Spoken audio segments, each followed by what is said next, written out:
আল্লাহ পাক নষ্ট হতে দেয় না। বান্দা চোখের পানি ফেলতেই আছে, মন থেকে আত্মসমর্পণ করতেই আছে। হঠাৎ রবের রহমত ডাক দিয়ে বলে, লা তাকনাতু মির রাহমাতিল্লাহ। এত টেনশন করস কেন? আমি রব আছি না, আমি রব আছি। আশ্বস্ত। এবার জিব্রাইল ফেরেশতা বলে, মওলা, বুঝার জন্য বলছি, এবার ফেরেশতা বলে, মওলা, সে 80 বছরে তোমার কাছে আসে নাই, ঠেকাই পড়ে এসেছে। রব বলে, যেমনে হোক আমার কাছেই তো এসেছে। ফেরেশতা বলে, মওলা, সে অন্যায়ের উপর অন্যায় করেছে। রব বলে, আমার কাছেই তো মাপ চাচ্ছে। ফেরেশতা বলে, মওলা, এত অন্যায় করার পরও সাজা দিবা না? রব বলে, মা যদি 9-10 মাস পেটে রাখার কারণে এত মায়া করে, এত ভালোবাসে, আমি রব তো আমার বান্দাকে নিজের মায়া দিয়ে তৈরি করেছি।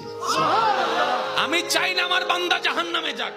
তাই তো আমার বান্দা যদি মরণের আগেও ভুল বুঝে, আমি রব রহমতের দরজা খুলে দিলাম, ক্ষমা করতে আমি সর্বদা প্রস্তুত আছি।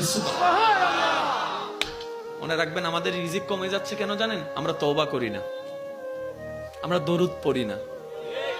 সেজন্য এক কথায় বলি, নিজের পায়ে আমরা নিজেরাই। আমি কেন বলবো, আপনারা একটু বলেন, আমরা সবাই নিজের পায়ে নিজেই।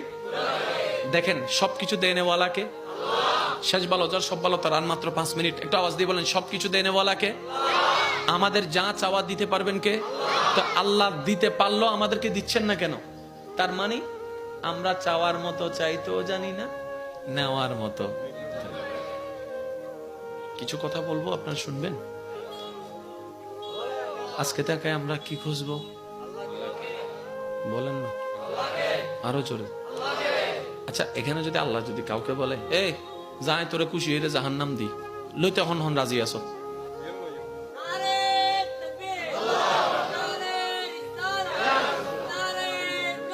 উচ্চ আওয়াজ একবার হন মারহাবা। আর আল্লাহ যদি হয়, তুই জান্নাত যা, কিন্তু আমি খুশি নেই, হনা যাবে না? কেউ যাবে না? কেউ যাবে না? তার মানে কি সবকিছুর মূলে মাওলা? আরেকটু জোরে বলেন না। জান্নাত জাহান্নাম কিচ্ছু না, সবই মাওলার দয়া।